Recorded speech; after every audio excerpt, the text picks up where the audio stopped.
Mate, it's really interesting. We've kicked off the conversation already. I'm just going to do a quick intro so our viewers and listeners can sort of get a bit of background on you. So great to have you.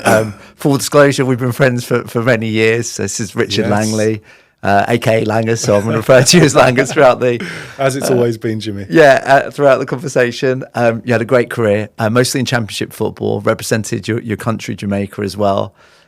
Langers, give us a bit of an insight on where it all started and how you ended up playing for your country against Brazil.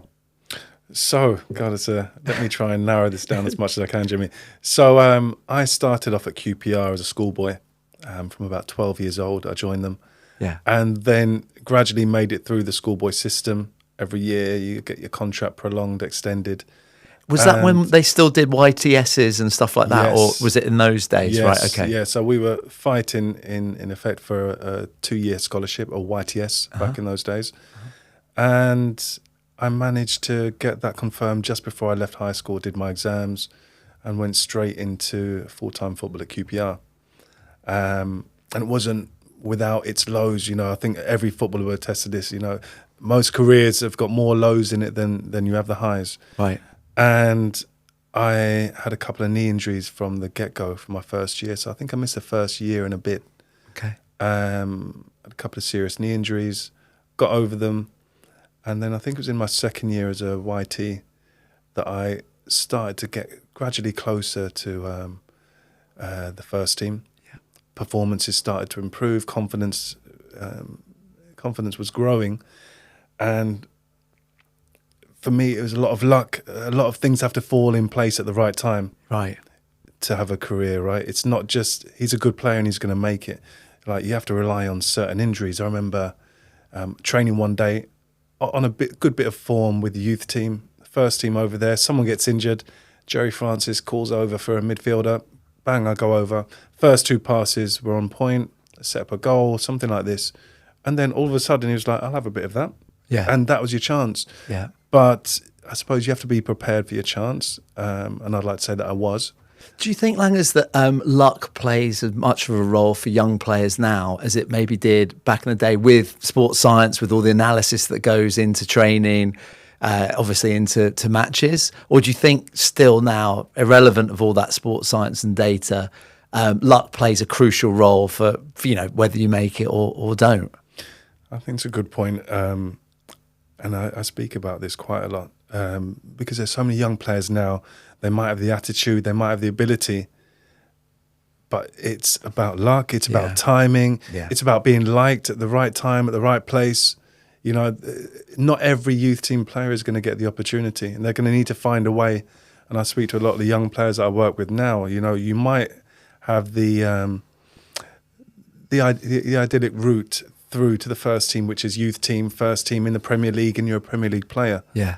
But there are other ways to skin a cat. You might have to go down to the conference and, but that's going to take other skill sets. You can have to have a lot of resolve. You're going to need to want to focus on your game and improve it as much as you can. Yeah. So it's not easy. Luck is a huge component. So that played a role then for you to sort of make the transition from a scholar then in and around the first team, and how did you then begin to sort of start playing and training regularly with the first team and get your chance? So once I got put into that environment, I stayed very close to the older pros. Right. And it was at one of those stages, you almost have to sacrifice some of your friendships. So you've gone from the youth team with your best mates, and now you're all of a sudden, right, you're not going to spend as much time. Now I'm training with this pro after training, or I'm learning. There's so many good role models for me, people like Gavin Peacock. Mm-hmm. Who else would I have said? Chris Kiwami was a striker who was came from Arsenal, I think, at the time. Yeah. So some experience faces around Trevor me. Sinclair there Trevor at Sinclair that point? Just left. But again, grew up with people like him, Nigel Quasi, John Spencer.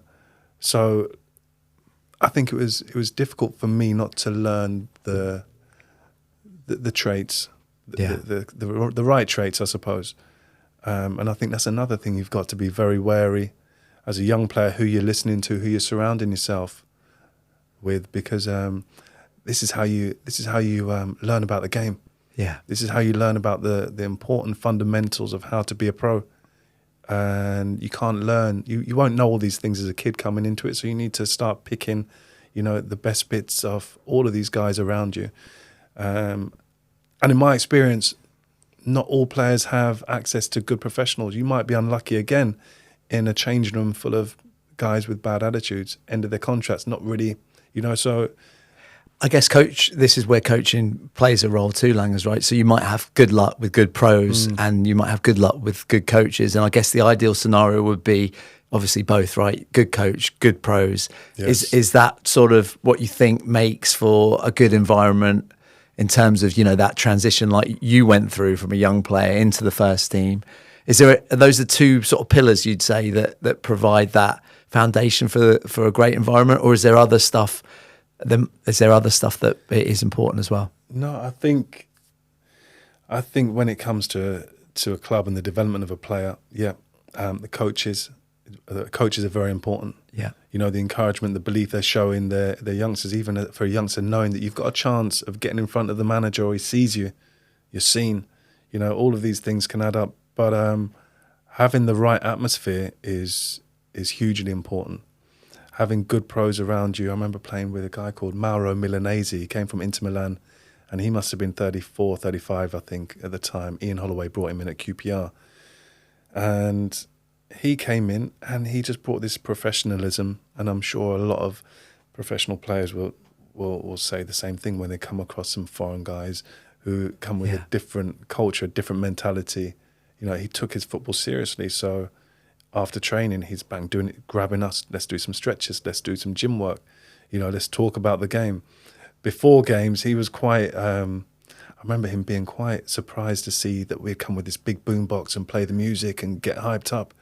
And he was saying, like, in Italy, it's just silent before the match, and you're just focusing on what you're going to do. What you've been working on, and they're just. And he said, I can't believe all of this. We're like having a rave before the match. So.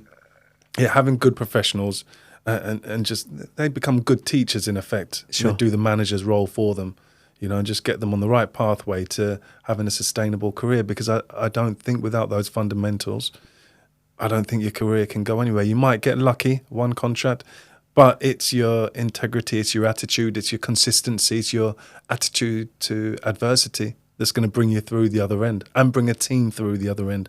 And invariably, one other thing, if you haven't got that, I don't think too many managers will want you in their changing room unless you're a delightful talent. Yeah. It was interesting what you said before, Langers, about being in the dressing room and hoping that the manager wouldn't pick you for a game or because you were training badly. Whenever I saw you play or watch you on YouTube in preparation for this interview, I always thought, wow, the amount of confidence you have on the pitch and you were trying to play the game in a special way too, in a creative way, get on the ball, make things happen, surprise, etc., which requires a lot of confidence. It's interesting now to hear you actually maybe revealing that you kind of struggled with that in a way. Yeah. But how difficult was it for you to play in the style that you tried to play in, particularly back then where maybe it was a bit more about the physicality of the game, it was a bit more about putting the ball in certain areas and being competitive in those areas? You tried to play it a bit more differently. So that must have required a confidence. And was that important for you to play in that certain way? And if it was, why? Why was it important for you? I like to play in a creative way. And back then, as you said, it was a lot more combative. As midfielders, you were up against someone constantly. Yeah. Whereas today, you can almost come off the game a little bit and you're struck. Maybe you have the low block and all of this, mid block. Back then, people are just blocking you. People are just in your face constantly. Yeah. So to have the composure, I suppose, to bring it down, it took a lot. Knowing that someone's on your touch is being questioned constantly. Yeah. So you need to be able to see the picture maybe one step ahead. And when your confidence is down, right, sometimes you just don't have the picture. The ball's dropping, you're not controlling it, and it's only a split second. Yeah. Maybe it's not seeing the picture correctly. Maybe it's not being on the same wavelength as one of your players. And sometimes that happens when you have a loss of form. Yeah. You might not just be seeing things eye to eye. So this did put a lot of pressure on performances. But going back to the confidence, even when you knew you weren't feeling confident, it's a lonely place because you almost have to puff your chest out and start acting. You know, you'd go out onto the pitch, you might be feeling useless inside, but you couldn't let your teammate or your opponent even feel this. You know, so one little glitch in your armour and it can ruin, for me, it could ruin the game between you and your opponent. But from what I used to see of you, how you played Langers, it was a case of, you know, for me, that was a much more difficult way of playing, right? Receiving the ball under pressure, looking for a creative pass, looking for killer passes, shooting from distance, using left foot, right foot, mixing things up, demanding the ball when you were under pressure, rather than touch, channel. Yeah. And that must have, were you inspired by other players to play in that certain way, or was that your idea of how the game should look? What sort of motivated you to play in that way? You know, I think it was always in me from a young age to like a certain style of football. I really couldn't fit into this real direct, you know, sometimes there's a place for it. You needed to be physical in a way, but when the ball came to me, I always wanted to bring it down, see a pass. I found it very difficult to just, I wasn't good at that. Yeah. If you told me to just hit it in the channel, I found it very difficult to not try and have another touch and find an actual pass that could help develop the game. Yeah. But it became part of it because when you're under so much pressure, you know, in those midfields, and you'll see it when you go further down the league, it'll be a lot more prevalent. But you have to start making sensible decisions. Not everyone's going to be on your wavelength. And if someone's not, I found that when I played in the conference at the end of my career, the National League, and it was like a different game. The ball's coming into you, and I'm expecting someone to be around the corner, or, you know, to be expecting a pass, and they're like running somewhere else. And I'm like, I can only play it there. Right. You know, but I suppose the higher up you go, you start thinking differently. And I suppose it's trying to adapt to that. Yeah.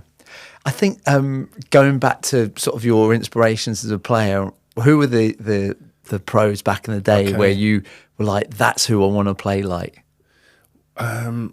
Was there one player or team that was like had a profound effect on you? You know, Ray Wilkins, the late Ray Wilkins, he was an absolute legend for a lot of us youngsters growing up at QPR. Very composed, very elegant on the ball, couldn't really run, no athleticism at all, but he could just boss a game. So seeing players like that, hero would have been John Barnes back in the day, but as a midfielder, Ray Wilkins growing up, Glenn Hoddle, Gaza, another one. Yeah. You know, players that wanted to express themselves. Yeah. And I grew up in a time where Coerver Coaching, we had one Coerver Coaching video between about 4 of us, and we used to fight over it, 10, 11 years old, and we would just be practicing the skills that these guys doing, working on chips, just working on really expressing yourself. And so I think just having this mindset, really having this mindset from an early age about ball mastery, you know, we were all about it. And then I suppose you go and find yourself within the game, within the professional game, and you take a lot of these traits with you. Yeah. And that's so cool. I didn't know you used to use the Coerver tapes. And yes. And I think, you know, back then it was VHS, right? You exactly probably swapped the VHS of that. And we hear great things from former pros about stories like that. And it's nice. And I think, personally, and I think my Coerver colleagues would agree with this, you can see players immediately. It might be subtle things like their first touch or the way they receive the ball with a different part of their foot, but you can see players that have been influenced by Coerver and the Coerver ball mastery work in particular, 100%. Because there are subtle differences. Often they play with the head or eyes up because the touch is there, and not only a good touch, but the right touch direction. They put it into a space that's given them a bit more time. And that's all stuff that, you know, we work really hard on in imparting that sort of expertise or quality to the players that we work with. So when after watching you play, it makes sense to me because I always thought, you know, you had a brilliant first touch. I also thought that Langers doing a bit of prep for this interview, what was interesting about your goals that I saw, particularly for QPR, was the variety. Left foot, right foot, long distance, mid, you know, tap-ins, crosses, volleys. You had, and I know you were a central midfield player, but your finishing was excellent. How did you go around particularly developing that quality and the variety in finishes that you had? I think, again, it goes back to that mentality of ball mastery. and I loved the game so much. I lived around the corner from the training ground. I'd want to get there early. I'd be the last one to leave. I'm trying to hit any object I can on the wall. So you're just looking to try and perfect things. And then all it took was a couple of other guys with the same mindset. And now you're pushing each other. You know, you're learning different tricks. Like I said, with a curve, you're coming in and like nowadays you've got so much access to all of the skills and videos online and back then, if you learned a couple of things, you'd be trying to perfect it. So when it came to the ball striking, I wasn't a natural set piece taker, but I just carried on. I think Jerry Francis took me one day. He said, "Right, let's work on this technique, getting over the wall." Yeah, and then he's added a bit more pace.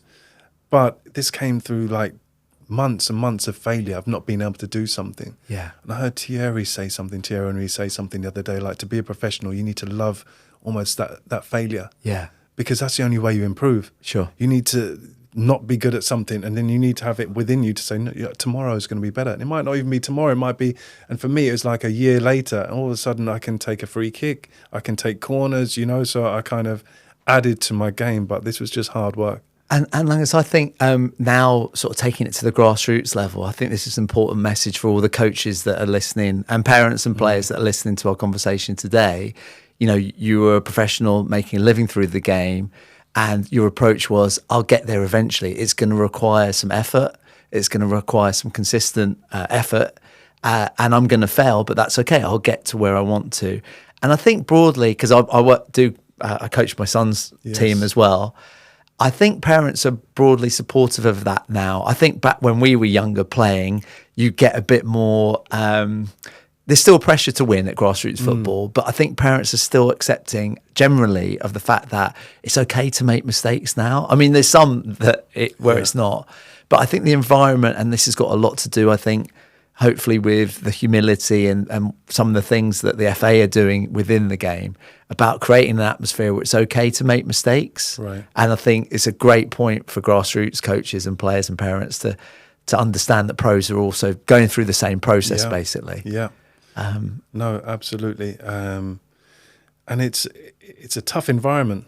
You know, you've got to be honest. You've got to, this is one of the most important things, I think, for young players. Be honest with yourself. We know what you're good at. You should know what you're good at. Yeah. But you need to be open and honest with yourself to know what you're not good at and then work on it. Like for me, physically, I was never blessed with amazing speed. So I remember we had a fitness coach, or a sprint coach came into QPR. That was it. I was working with him. I knew what I had to do to just give myself an extra yard, which could give me some bit of an edge in the game. You know, whether it be strength, you're in the gym, all of these little things. Your left foot. So my left foot was useless when I first went full time at 16, 17, 18. But then it was just practice, and within 3-4 months you got a new skill.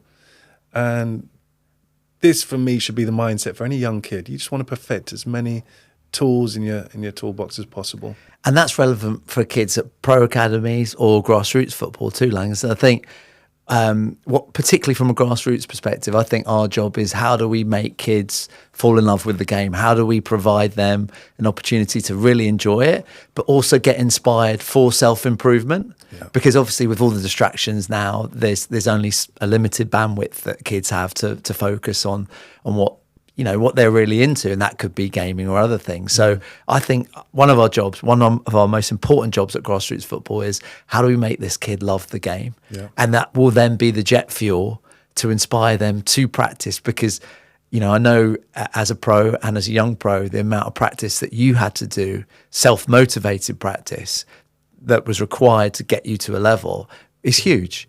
And I think this is also, if you look at like Messi, for example, people, I think, assume that that's God-given. The amount of work required to try and get him at that level must be gigantic. Yeah. So I think, a little tip for grassroots coaches here, it's going to require some work. How do we get your players to fall in love with the game, and start that journey for them in terms of self-development and self-motivated self-development? Yeah. Did you ever struggle with that, Langus, or were you always motivated personally to do better, to work harder, to seek more information to improve yourself? I think as a youngster, I could see how the game was developing in front of me. I could see I could almost see the politics of the game. I see if you play well, you're staying in the team. If I'm not as good as you, I'm on the bench. So I knew constantly, I was always had my eye on someone. I need to catch him. There was one of the toughest players I ever played against, Nigel Quasi. He was in the youth team. He's about a year and a half older than us. So I think 2 years in the footballing years. Uh-huh. And whenever we would come up against him in training, he would not give us an inch. He was elbows. He was strong. He was powerful. He was both-footed. And I thought, God, that's a standard. And that's as a 15-year-old. I remember leaving the training ground, like lips bleeding, noses bleeding. Wow. He didn't care. And then you start to realise, well, if I'm going to play, that's what I need to be able to. They're the standards. They're the standards you need to reach. And then you've got people like Ray Wilkins and just having that environment of people where you can learn from, they're head and shoulders above you. Yeah. And it made me think, right, okay, Nigel's good at this. I need to be good at that. So my mind, the way it was working, I needed to be better than everyone else if I'm going to get ahead. And I think that has to be the mentality. No one's going to give you anything in this game. You need to do more than your co-worker. And I think once players can understand that, those will be the ones that rise, because unfortunately, there will be players that are just happy to be a part of the team and just fit in, do their bit. But unless you're really excelling, it's going to be very difficult for you to sustain a progressive career. So Langers, going back to your career, you've obviously had a good career at QPR, went to Cardiff City, some big championship clubs. Is there any advice from your playing experience at the championship level that you think's relevant for grassroots coaches in particular? Is there any coaching information that you thought that we could understand or use at the grassroots level, maybe from a particular coach at one of those clubs, that you thought, oh, that's a good idea, that's a value or a session or an idea that's relevant at the grassroots level? It depends. I'm sure there are a few. There are a good few. You look physically, or if you look tactically, it depends what perspective. But is there anything in terms of like a man management, or these are the values we have at this club? Ian Holloway. Okay. Ian Holloway. We spent about a good 3 or 4 years together. And he galvanised QPR when we had, gone into administration. We signed a load of new players one year, and the values he managed to set for all of us to follow and adhere to, were, I think, what made us. It made us respect each other. Yeah. So these are the kind of things that I gained from him: respect for each other, respect for the game, respect for your teammate. We always about hard work. Working for each other. And there's a good couple of seasons with Ian where we won as a team. We weren't great, but I really felt like the team spirit, that bond, really brought us over the line. Occasions where we shouldn't have won, or we dug out a win away. And that was special, and that's something that I think is really important. But not being afraid to fail. Because football's it's a horrible industry, really. It is dog eat dog, as so many people say, but to be vulnerable enough within a team, and that's the environment is so important for your manager to set. Can the players be vulnerable enough to make a mistake and go, yeah, that's okay, and your other teammates go, don't worry, Jim, it's all right, I've got you. Yeah, that was the kind of mindset we had. No one would be judged for the mistakes that they made. Ian Holloway would always say, I'm not going to judge you for the mistakes you make, I'm going to judge you if you don't put any effort in. And so that was always my mindset from a youngster. I need to put the effort in. If you put the effort in, then you can... It's good enough. Yeah. I think that's a great example or message for all grassroots football too, Langers, that effort and concentration is good enough. Ability, obviously it's great if you're a good player, but it's mixed ability. Grassroots, by its definition, is mixed ability. So as long as... maybe from the beginner players in your team are giving them their most. I know it's a bit of a cliche, giving their best, maximum effort. Sometimes you'd have a talented player at grassroots that's not doing that, and the example actually is the kid that maybe isn't so good, but has the required effort, and maybe will catch him or her up as they go through the years, etc., etc. I believe that. You must have seen a lot of talented players maybe that had the football part, but maybe not the mental or the concentration or the mindset part. Can you talk a bit about that and how you think it separates maybe players? Mm-hmm. This is it's a painful one to really talk about, because I've played with players who are super talented, didn't make it. Yeah. And you see it happening. It will continue to happen for as long as there's football. And for me, it goes back to the things we're talking about, your mindset. If you've got the right mindset, the right people around you, you've got a decent enough chance to progress. If you haven't, and all it comes down is to maybe your attitude, you know. And a lot of the times you see growing up, these young players, the better players, if they've got the wrong attitude, it can affect the whole team. You can have a great player, bad attitude, doesn't want to work hard. Now you've got everyone else thinking they have to work hard for this guy with an ego. Yeah. You know, and this will be at grassroots, and it will go through to first team football. Yeah. So it's managing this, and I think you need to be liked in football. It's a team sport, and even if you are the best player, you still need people to work for you. So that's why I just think that mindset of hard work, determination, respect, these are all the characteristics, I suppose, that are needed. And that is, you're dead right, it's exactly the same in grassroots, right? And I think what's been helpful in our journey in grassroots football is communicating what those values are before the season, in your recruitment of players. It's difficult to recruit, have a recruitment profile of a grassroots player, but you certainly, maybe by their friends, or if you've watched them play for a different team the past season and spoke to their coach about play, etc., you can get a relative picture of that player's attitude and mindset. And I think that's equally important for grassroots, but then how you communicate that throughout the season and say, this is the standard of behaviour we expect. And it sounds like it's the same what Ian Holloway did with you guys. This is the standard. These are the values that we have, and we want you guys to maintain them. And if you drop away and don't hit them, there's going to be consequences for that. Absolutely. And the issue is, all you need is one or two. That's what I found in the early stages of my career. You need one or two that aren't really on board with the manager's thoughts or decisions, and then that can just ruin the whole thing, Jim. So, I remember being at QPR. I had just broken into the team, but I remember there would be a couple of midfielders on the bench. And I was a youngster, so there's a couple more experienced guys on the bench, and I could just feel every pass I made, every pass I gave away, I can just feel them on the bench going, oh, flipping hell. It wasn't supportive at all. No. And you need that environment, and again, that's why it's tough, because it is dog eat dog. And a lot of the times, these guys will want to put pressure on you to get your place back. They'll want to see you under a bit more pressure, see you lose a few more passes, see you come out of the team. And then this is more in a professional setup, I suppose, because you're training every day. And every day, although you're training with your teammates, you've got two or three trying to take your spot. So to have that resilience, you've got to be a team player, you've got to work hard, you've got to have that fortitude. But ultimately, you've got someone trying to take your spot for the Saturday. Yeah.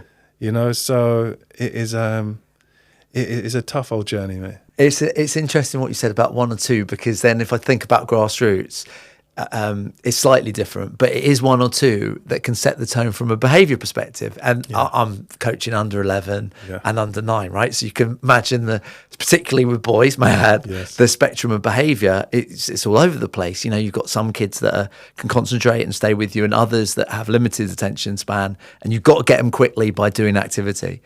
But if you do have poor behaviour, particularly from maybe the better players, that almost provides an excuse for the other players to say, oh, he's or she's doing it, that means I can do it. And then there's this ripple down effect in a grassroots way. It's the same sort of thing. Exactly the same.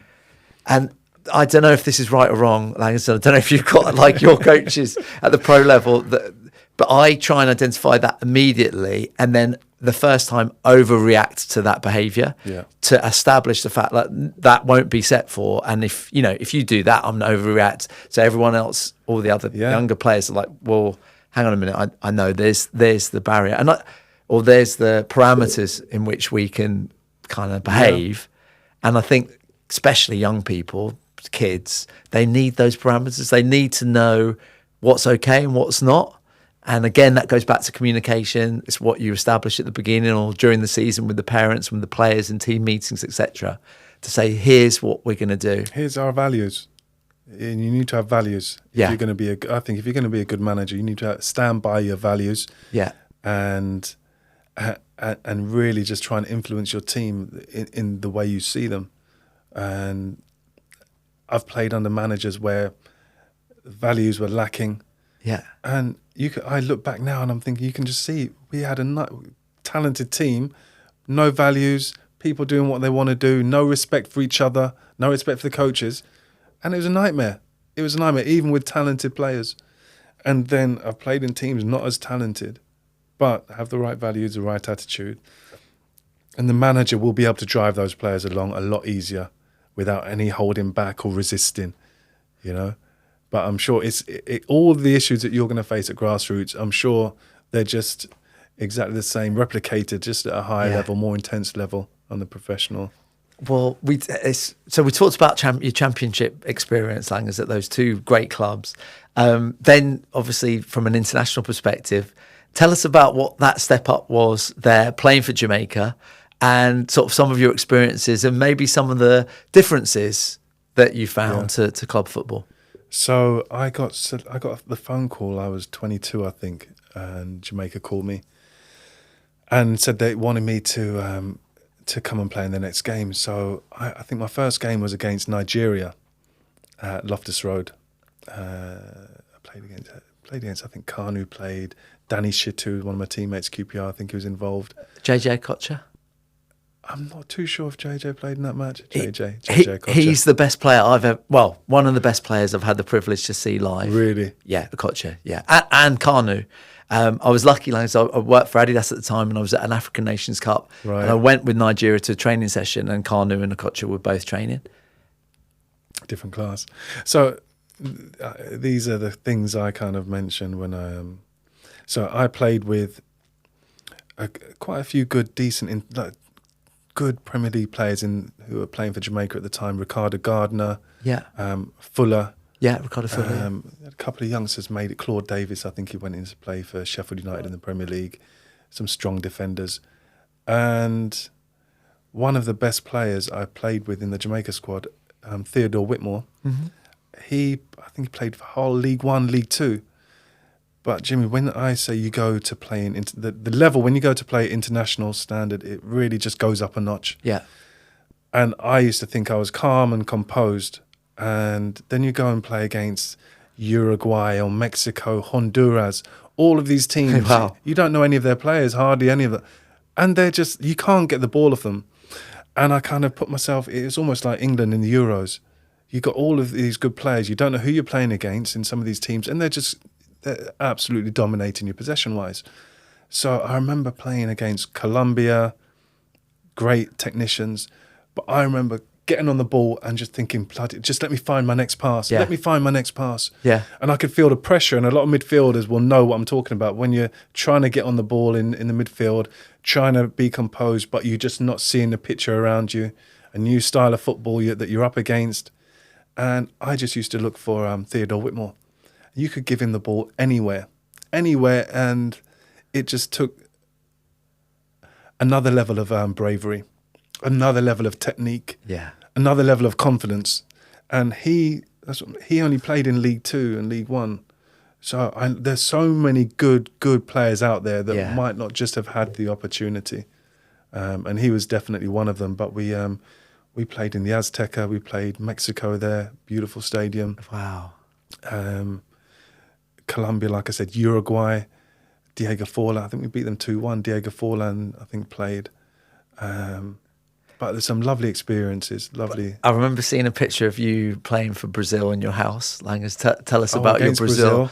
The game against Brazil. Yes, so we played at the the Leicester Stadium, the Walker Stadium, and they were just a year. It was a year after they had just won the World Cup, 2002. Okay.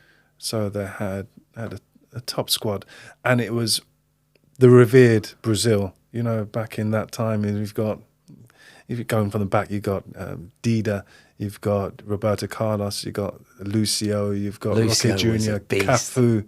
Ronaldo, R9 was playing? R9 Did he play in that game? He did play in that game. Kaká was making one of his first starts.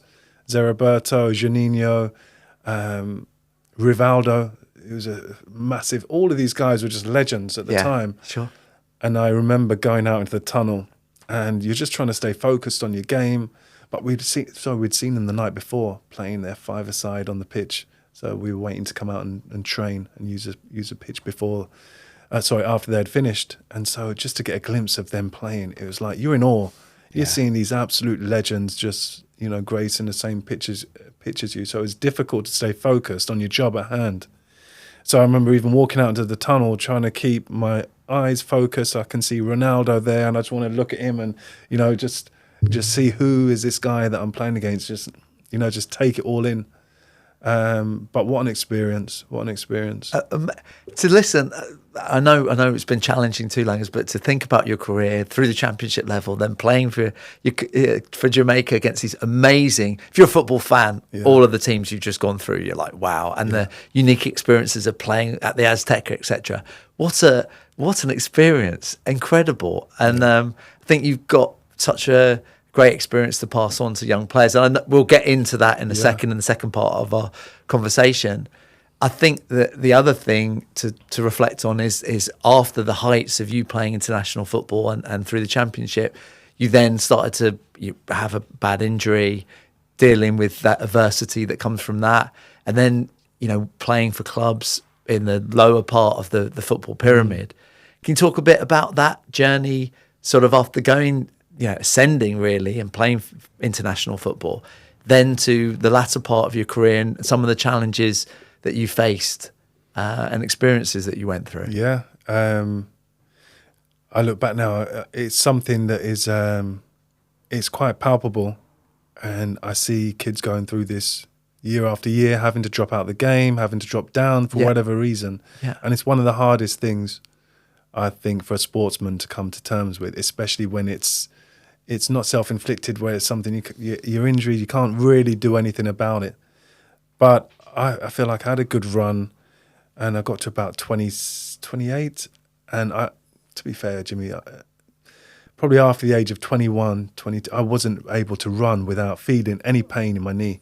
So every little bit of impact, I'm feeling something, but you kind of learn how to deal with it. And I think I did my ACL at Luton, and I think that was just one up too many. Came back, tried to come back, but it was a year, maybe a year and a half of just really, really struggling. And so that was when you kind of think, God, what am I going to do? And I've gone from playing in the championship, and then all of a sudden, that's it. The opportunities have gone. People think you've got a bad knee. They're dubious. They're worried, cautious as they would be signing a player with the injury record like I had. So for me, this is one of the toughest things. And I see, it breaks my heart when I see young players now having to come out of the game due to injury or just due to the fact that the game didn't want them at that specific time. What have you got any key advice for those players maybe, Langers, either, if they're aware that the end is coming or in preparation for the end, if they're enjoying a great career and is there any, you've been on that experience, what advice would you give to players that eventually have to think about all that? You need to be prepared. For me, it's such a deep conversation, but you need to be prepared physically, mentally especially. And I think this goes back to the start of your career and how you view being a professional footballer. Why are you a professional footballer? Because I think these things all eat into your ego. If you're doing it just because you want to be a footballer, because you want the glitz and the glamour, once this is taken from you, these are the kind of guys that are going to be affected.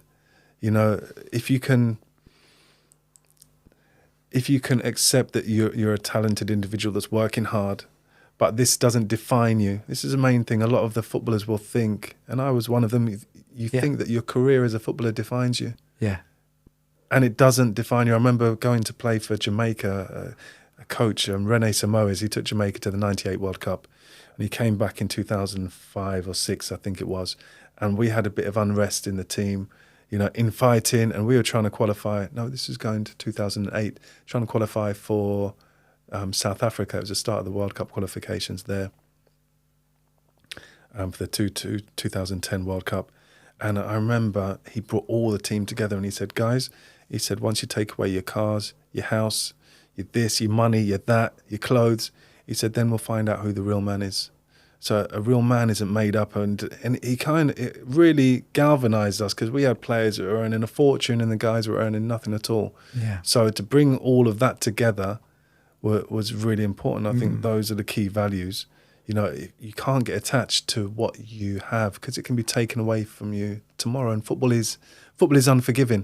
It doesn't care about the contract you had before or what you did when you were 19 or 20. You know, it's all about now. So with that in mind, your focus, your consistency as a pro, as a person, needs to be there, you know, every day. Which is difficult, right? Like you said. Also, if I think about how I was maturity-wise as a young man, you know, I wasn't prepared to make decisions like that or think in that way. No. You know, it's something that requires a maturity, and maybe that's why you need your parents or a good agent around you to help you prepare for that decision. Really, it's a decision, right? I guess, to think about, okay, football's that part of my life, and I need to prepare for the next part of my life, and what's that going to be, and that might come from within, but it also might come from your support network, right? Absolutely, as well. because you can get carried away with yourself, with the wrong friends, and they don't even need to have any malice. You know, you can just have the wrong friend, or the friends that are encouraging maybe you going out and celebrating a bit too much, right? Instead of saying, "Hang on a minute, I know you like a drink, I know you want to go out, but you got a game on Saturday. Yeah, I don't think we should be doing this." So you can all of a sudden go down the wrong path with these circumstances. Is there any, because I think you've had such an interesting career, Rich, is there any advice that you would give to young players at the moment based on your career? So say they're just starting out, and these are players that are going into academies that have a chance at the game to make a career in the game. What are sort of the 3 things or a couple of things that you think are important for young players to consider as they begin to enter into pro football? I think, going back to what we said earlier, I said you need to understand your strengths and weaknesses, and you need to work on them accordingly. Yeah. You need to understand what the manager wants. You need to, you need to every fine detail. And this is what I said to you earlier. It's not just about knowing your game. It's about understanding the game that's going on around you. So not just being responsible for your job, knowing, okay, this is my job, but if I was a midfielder, so I would know the right back's responsibilities, his roles and responsibilities, the right winger, the 10, the centre forward. You know, I've got a relationship with the centre back behind me, you know, even him being my ears, or my eyes, I suppose, behind me. Then I've got a relationship with I've got a relationship, and I need to know everyone's job around me. Just knowing your own isn't going to be good enough, and you need to be able to pick these things up very quickly. Like going to a new club, you need to all of a sudden, if I'm playing with you, I need to know what your strengths are very quickly. If we're going to operate, or if I'm going to give myself the best opportunity, I need to know exactly what it is you're good at, what you're not good at. Where do I need to leave the ball? If you're fast, I maybe can push it a few yards in front, or you like it to your feet. So all of these things that take a split second to decipher. I think the more clued up you are on these things, and the people around you, the quicker you are going to be able to make in-game decisions. And I think this is what is important. You need to be able to fit and flow within a team. No point coming in being a great player, and a lot of times these grassroots, especially, you'll come in and you think, well, I'm a good player, but you're coming into a different type of game now. You've gone from grassroots, you might be going on trial to a Cat 1 or a Cat 2. So how quickly can you fit into their system, not them fitting around you? You need to understand, where do they want to give you the ball? Where you understand where their strengths and weaknesses. The appreciation of the game, like you were saying, understanding the game. I don't want to say it's overly complex now, but I think it requires such an understanding, particularly now at the top end of the game where formations are fluid. You know, in-game formations change all the time. I guess back in the day, you know, being a bit more rigid, right? You're playing 4-4-2, pretty much that's the shape for the game. Might be some little bits and pieces here. But now, you've got your shape. When you've got the ball, you've got your shape. Without the ball, you've got your shape in transition. It requires so much understanding, so much intelligence, so much intelligence, and real-time intelligence too, to understand with all the complexities of the game when it's going on, when you've got the atmosphere and the pressure and the what's at stake, and you've got this fluidity now in the game. I think that professional footballers don't get enough credit for that part of it, for how incredibly complex it is. Yeah. I don't know if now I think back into grassroots, it's quite interesting because what happens at the top, grassroots parents and coaches want to see happen at the bottom of the pyramid. So we've got now, parents that want to see the ball go through the thirds, the keeper starts the attacks. We need to keep possession, the defenders need to keep the ball. We've got what's happening when we've got the ball, what's happening when we don't have the ball. This is what grassroots coaches are doing. So it's also a great model, to see that as well. Obviously, you don't have the time to spend with the players on that stuff so much. But even changing the mindset, I think this can do a lot for football in general in this country. Just seeing that trickle down, and you're bringing a bit more, a lot more technique, I suppose, to your game, a lot more structure. Whereas I remember growing up, it was just like hoof it, get a quick lad up front, someone that can ping it from the back, and then that was it. Cool. Direct. And you're not really learning. But now you see kids talking about, I'm going to pick it up in the pocket on the half space and this. And it wasn't there when we were growing up. So it's good to see it trickle down. And that type of player too. We just had an open sort of tryout for our club. The standard of these 7 and 8 year old girls and boys is amazing. Really? Amazing. And different to what it used to be when we were kids, where, physical advantage would be thought of as the biggest quality that we're looking for. We're looking to sign big kids. These are smaller kids, quick feet, sometimes two-footed, skillful. It's great. It's great. And you see it at the top end of our game now too, right? Langley's like the quality of attacking players we have. Yeah. If you think back 20 years ago, obviously we had some good attackers, great attackers. But now the variety of how we can hurt teams with particularly the 10s that we have and the wide players. Yeah. English football's flying. It is. I still think our biggest problem is going to be that central role. And until we fix that, I think we're going to struggle. Why do you think that is? Because then, you maybe in our lifetime, I'm trying to think of an English centre midfield player that could control the game from start to finish. Like, you look at the Spanish players or Argentinian players, etc., that could do that. And I don't know if I assume that's important, but why do you think we haven't had a player? Maybe Kobe Mainu, like we were talking about earlier, could be that player. Why do you think we don't have a player like that? A few things. I look at a couple of things. I look at the pace of our game.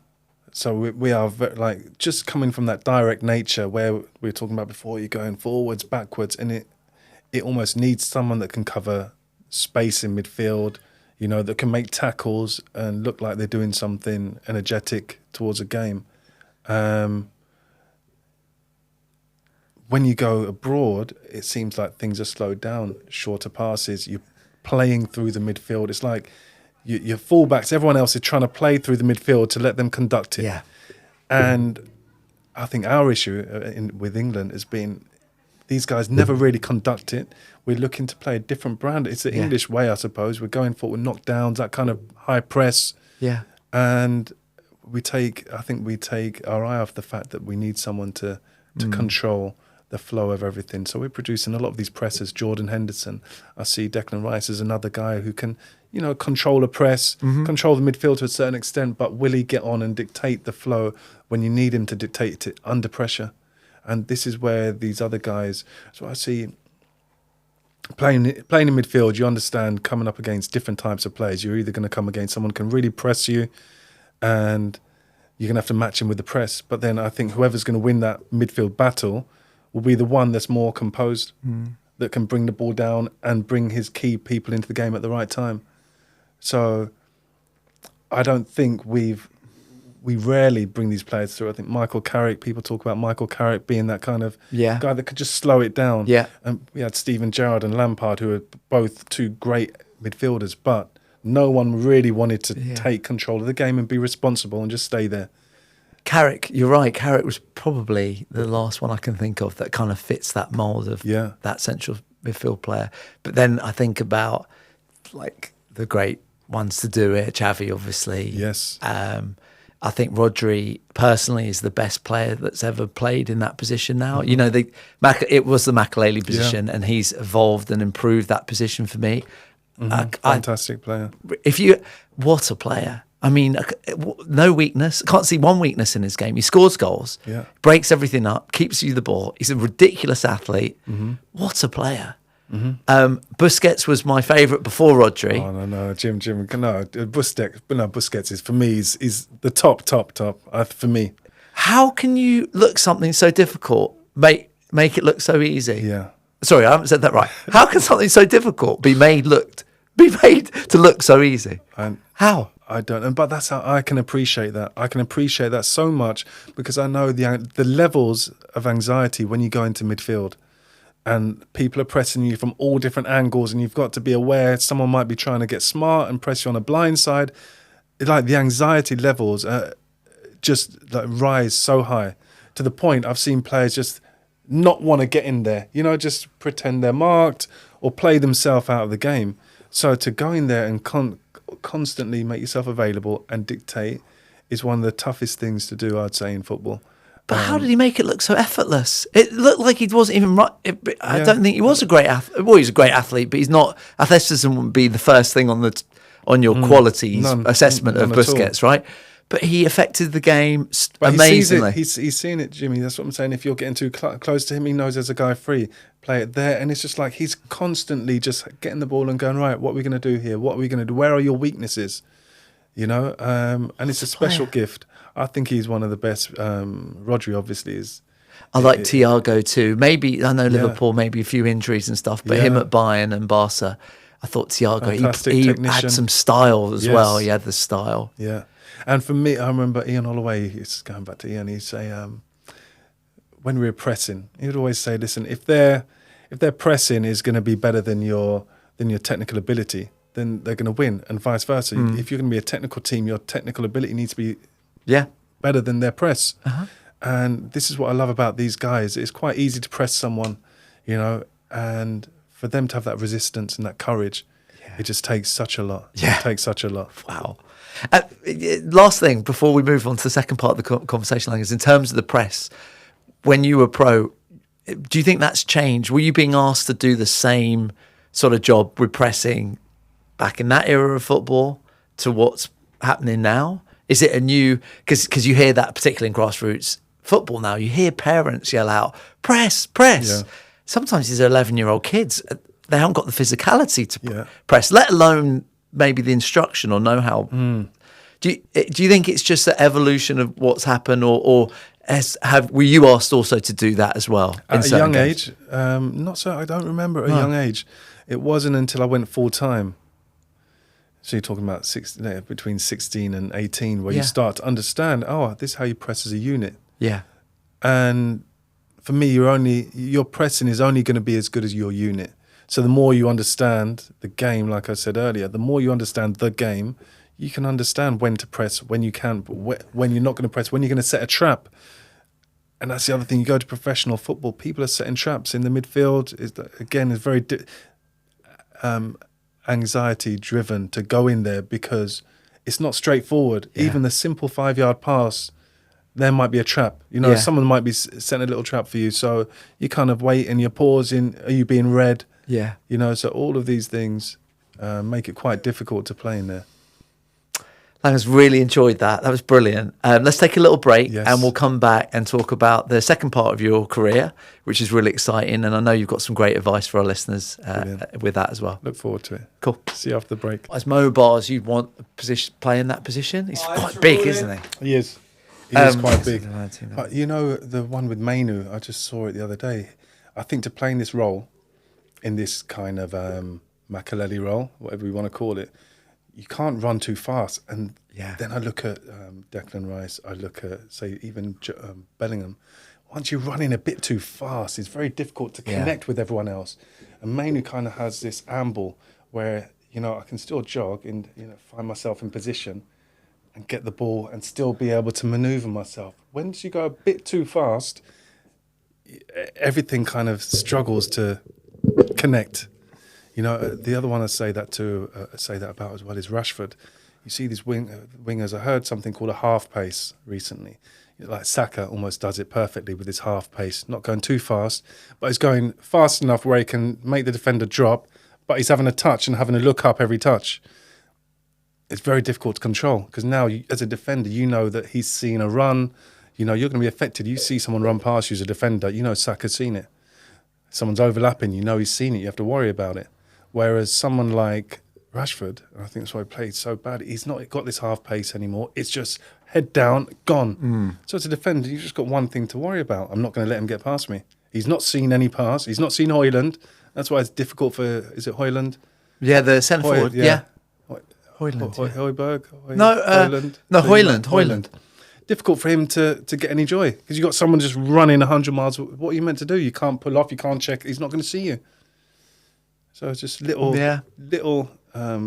nuances, I think, that can make such a big difference. Anyway. Okay, mate.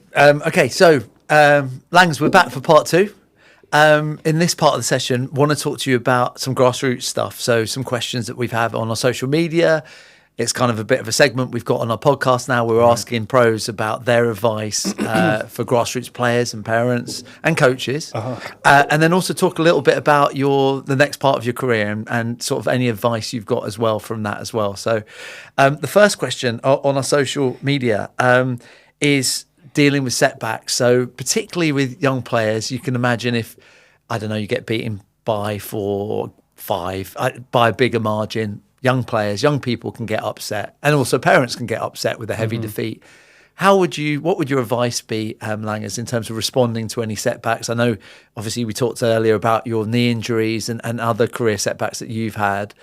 Is there any general advice that you could give to young players or parents about, coming through adversity? I think coming through adversity is a real lonely place when I look back at my time. Especially injury. People can be there to support you, but it's one of the hardest things to go back into your training ground or to your environment and not be a part of it, not being able to run, not being able to jog or do anything. So that's when I suppose a lot of mental fortitude comes in. I didn't realise I had it at the time, but I suppose, there's no other option. This is the only way out. I had to trust in the process trust in the healing process and just continue giving it 100%. I remember going out because I used to hate running at the beginning. And I remember when I had a couple of years out with the knee injuries, it's like you'd do anything to go and be tired and told to run around the pitch 10 times or whatever it was. So even having that, so whenever I faced any negative situations within training, I always thought nothing can really touch me. I've had the worst that can ever happen to me. So nothing in training now can affect me, and that kind of had a knock-on effect into how I viewed improving. Taking as much time as possible to, work on my free kicks, or my set pieces, or my running, all the little things that I thought would add up to me being a player, and even up to getting a psychologist. And that's something maybe we'll come on to later, but I think it's another huge part of the game. Yeah. So really take your time. These things happen. You can recover. Just keep going. Is there any other bits of advice that you could give about, particularly around younger players, maybe about the length of journey? Obviously, one-off game, it matters, but not really in the kind of scheme of things. In the grand scheme of things, Jim, the fundamentals will never change. And I think it's hard work, just being obsessed with your work. Yeah. Wanting to improve, wanting to learn, wanting to ask questions. I don't know how you feel as a coach, but for me, the nicest thing I can have is a youngster come and say, can you help me with this? And I'm sure it's the same for any coach. Once you have a kid that's willing to take your advice or listen, at least, with that meant you'd do anything for them, right? And it's absolutely. the same. The higher up you go, can you tell me how I can improve? Of course I can. Let's try this. You see them working on it. And this has to be in the mindset as well. You see a lot of kids that are just happy to go and train. Okay, they train really hard, but everyone's just trained really hard. What are you doing to get the edge? Do you know what your manager really wants? Can you find out how else you can improve? You know, can you get that brutal honesty from your manager? Are you ready to take it? Are you ready to take that and make yourself a better player?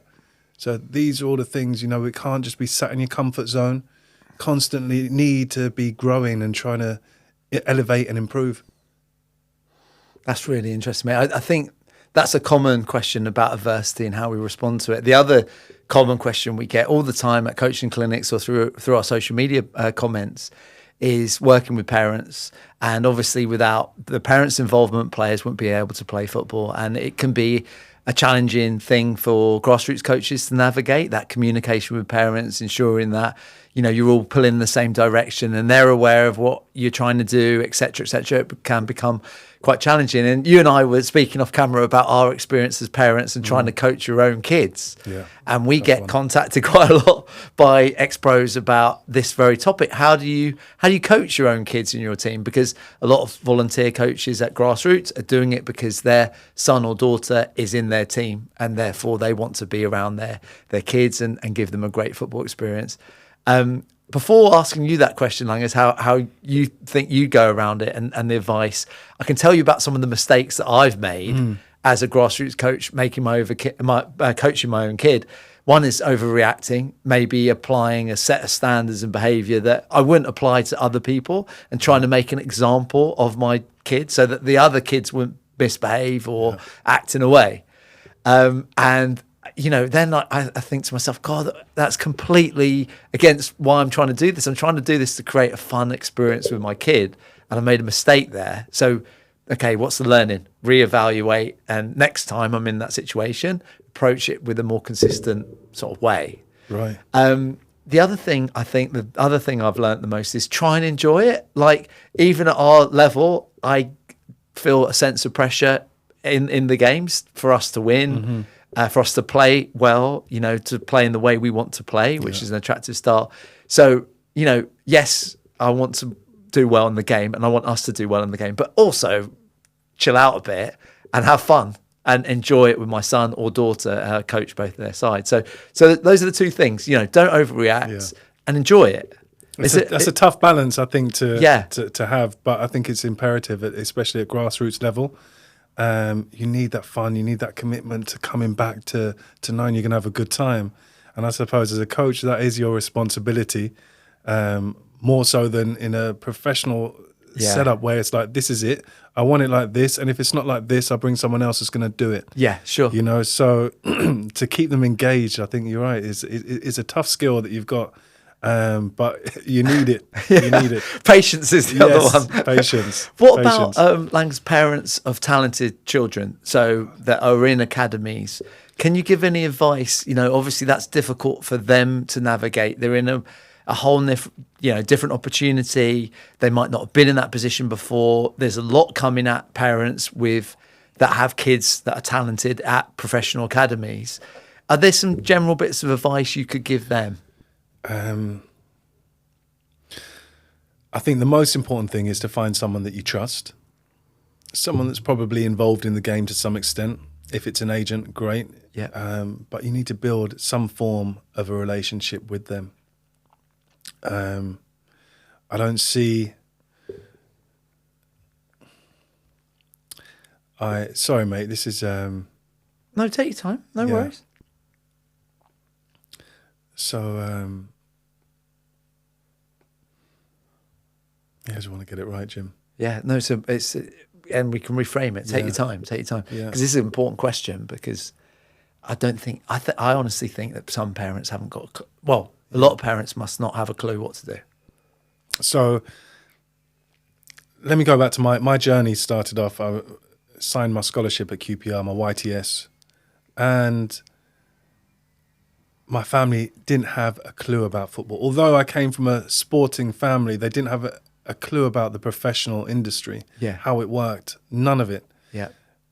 So I think it's important to get clued up as quickly as you can. Have someone in your corner that understands what you're about to be going through, because it's a unique journey and it's very difficult for someone that hasn't seen that journey at least unfold in front of their eyes.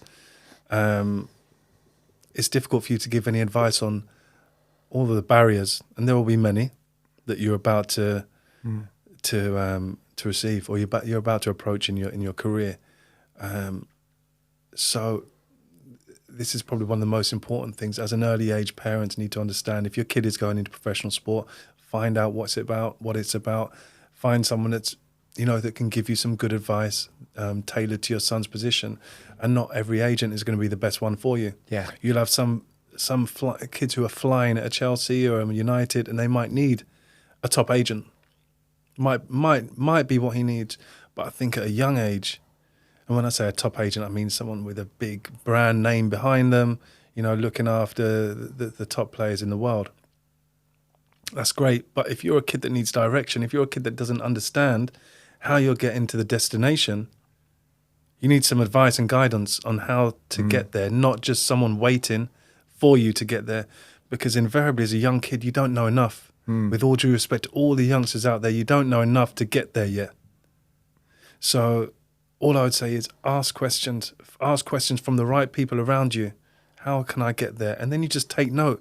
And then it's just about being a student. And like I said, certain things don't change. If you can become a student of the game, you give yourself a much better opportunity to get to your end destination. And if you don't, you might have one or two, if you haven't got that consistency, you might have 1 or 2 years of playing well, and then it'll just peter out. So, consistency, working hard, and just having the right people around you that know what future steps you're about to be taking. Because the perception, I guess, of some of that industry, like I said, I know you represent some players in the agency work that you do, is that, it is difficult to know who to trust and how to make that decision. Like, so if I have a talented kid at an academy, my kid's going into an academy, what sort of conversations or things should I be having with people to establish who to trust in that sort of world to help give me the advice that I need? So for me, the questions not to ask, which I've heard quite a lot. I saw on a podcast not so long ago. I've forgotten what professional team it was, but they were following some youngsters looking for an agent. Yeah. And the first question was like, what boot deals can you get me? Or what this, all the, like I said to you off camera, the trappings. I don't think anyone should be looking for the trappings. You'll get from this game what you put in. Yeah. And there's no shortcut. No great agent can give you the career that you're going to aspire to. It's only going to be the work you put in. Right. And you can't cheat that. You cannot cheat that. It's just about the time, the hours on the training pitch, your attitude, all of these things that are going to add up. Your mindset, how are you going to deal with adversity, all of these things. And it might be 5% of that, 10%, but your diet, are you the one in the gym looking after yourself physically? So all of these things will add up to you getting that opportunity, and you just need to be ready for it. But the trappings, the cars, the bags, the holidays, the this, the that, and I see so many players aspiring for this kind of life without putting in the work. Yeah. That's the result that comes as a result of the work that you're talking about and the focus. Sometimes, yeah, but Jimmy, the problem is now you're getting a lot of money at a young age. So you can't blame the kids for thinking, do you know what? I've made it here. I'm on 5-10 grand a week. Hardly played a first team game, but I'm okay. And this is just how, no, a career doesn't go like that. You need to keep putting in. Because a lot of times the youngsters will get paid on their potential, but sooner or later you're going to have to make good of that potential, Perform, right? Yeah. So it is going back to the mindset. How are you going to approach every day? Are you approaching the day now thinking, well, I've got a nice car, I don't have to work? I've seen so many instances where the kids are going after the lifestyle, I suppose, and it can put so much pressure on a young kid's shoulders, and you don't realise it. I've heard parents say, well, they deserve the car. They've worked hard. They haven't even played a first team game yet. So you need to get things in order, because these things undoubtedly will put pressure. There's no point going in with a big fancy car and you can't get in the first team, nicest car in the car park, and you're on the bench for the first team. So again, this will put more stress, going onto the pitch. You having a bad game is all of a sudden magnified because everyone's looking at your car. You might not think it matters, but everyone's going, how can he be driving that? And he's not even and he can't even do. So all of a sudden, another situation you could have easily avoided. But going back to the point, you need to stay focused on the end goal. It's not about what you can get, it's what you can give. What can you give to the game?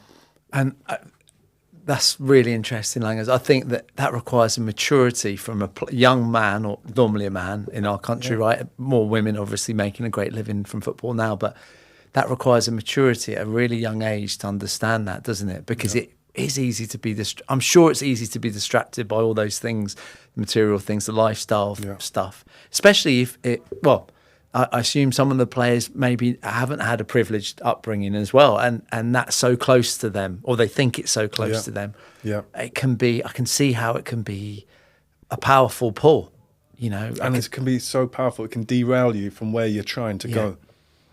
And this is the worrying thing, because it can just happen like that. You might get 1 3-year contract, a 4-year contract, and if you don't apply yourself right, you're 22, 23 at the end of that contract, and now you're looking at going down. Whereas I see the ones who are successful are the ones that are staying focused. They're not even concerned. They want that. They've got that, but I want more. I want to play 20 games. I want to get in front of the first team midfielder. I want to be the number 1 striker. You know, these are the next goals you need to start using to progress your career as a professional. Not being happy, I've got my contract, got my salary, everything's all right. No, because that will go. That's interesting, mate, because you've just explained nothing about football ability. That's all about the mind, isn't it? And the psychological maturity to make that decision that that's what you want for yourself, and the discipline that's then required to put in that work, etc. That's nothing to do with your football ability, is it? That's to do with your mind and mindset. 100%. Which I'm sure you've seen, like we talked about earlier, you've seen examples of that, you know, making a difference from a positive perspective, but also making a difference from a negative point of view. Yeah.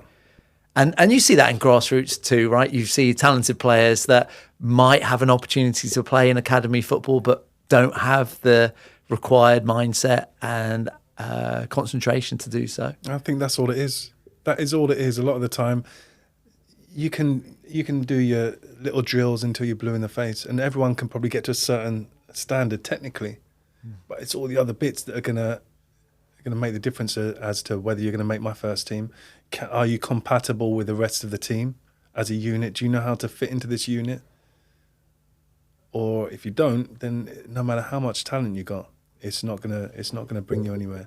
So it's really important just to get your mind in the right frame, I suppose. Langers, it's been brilliant. We've been chatting for almost an hour and a half. Enjoyed it, Jimmy. Yeah, I've really enjoyed it. It's been really hot in here. Is there you've had a really good career, and you've got a great career that you've developed for yourself ongoing with the agency side, and you're an entrepreneur too with a great sort of goal target product as well, which we'll add on. We'll have to leave a link for it, link on the bio. We'll put one on there. Is there any other advice, particularly from your experience in football now, all your life, all your adult life? You've been in professional football, at first as a player, now as an agent. Is there any advice that you thought, wow, I wish I knew that as a young player or person? I've learnt that, and I think, wow, that's helpful. I think the main thing is just to make yourself the best you can possibly be. And it just alludes to all the points I mentioned earlier about being self-critical, being fair, but being just with yourself. Yeah.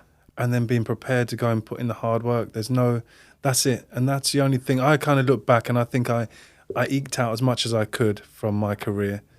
When I started off, I wasn't great technically with the dead ball, but I became very efficient.